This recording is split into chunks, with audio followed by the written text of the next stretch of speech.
Dubai से emergency light लेकर आने वाला एक यात्री भारत में आने के बाद में वह गिरफ्तार हो गया है। दुबई से भारत में आने वाला ज्यादातर यात्री तस्करी कर रहे हैं और इसी वजह से कई लोग गिरफ्तार भी हो चुके हैं। सबसे ज्यादा तस्करी का मामला दुबई से आने वाले यात्रियों में ही मिल रहा है। एक इमरजेंसी लाइट लेकर के आया था जिसको तोड़ करके और उसमें चेक किया गया तो उसमें गोल्ड पाया गया। उसके बाद उसको गिरफ्तार करके और जेल भेज दिया गया। पूरे मामला जयपुर इंटरनेशनल एयरपोर्ट का है, जो दुबई से एक यात्री एयर इंडिया एक्सप्रेस की फ्लाइट नंबर IX196 से जो जयपुर में आया।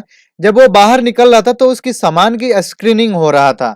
उसी दौरान जयपुर कस्टम इंटेलिजेंस ने उसके सामान को स्क्रीनिंग के दौरान में कुछ संदिग्ध सामान देखा। उसके बाद उस यात्री से पूछताछ किया गया तो उस यात्री ने अपने सामान के बारे में कहा कि ऐसा कुछ नहीं है। वो साफ इनकार कर दिया बताने से।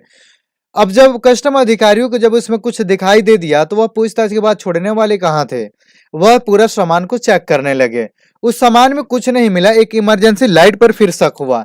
उसके बाद इमरजेंसी लाइट को तोड़ा गया। तोड़ करके देखा गया तो उसके लेयर के अंदर में 99% प्योर गोल्ड 24 कैरेट का गोल्ड जो 583 ग्राम उसमें डाला गया था।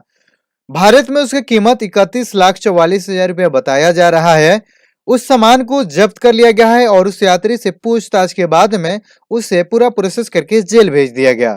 अब मैं आपको बता दूं कि भारत आने वाले यात्री जैसे कि दुबई से कोई मिक्सर में छुपा करके, कोई प्राइवेट पार्ट में छुपा करके, कोई जूता में छुपा करके, किसी भी जगह छुपा करके ला रहे हैं, वह बच नहीं रहे। इसीलिए दुबई में इतनी सस्ती गोल्ड है, उसके बावजूद भी अगर ज्यादा गोल्ड लेकर के आना चाहेंगे तो उस पर 38% गोल्ड पर टैक्स लगेगा और वह आसानी से लेकर के आ सकेंगे। लेकिन उसका पूरा बिल वगैरह, पूरा कहाँ से इनकम की, ये सब जानकारी देना होगा, उसके बाद ही लेकर के आ सकते हैं।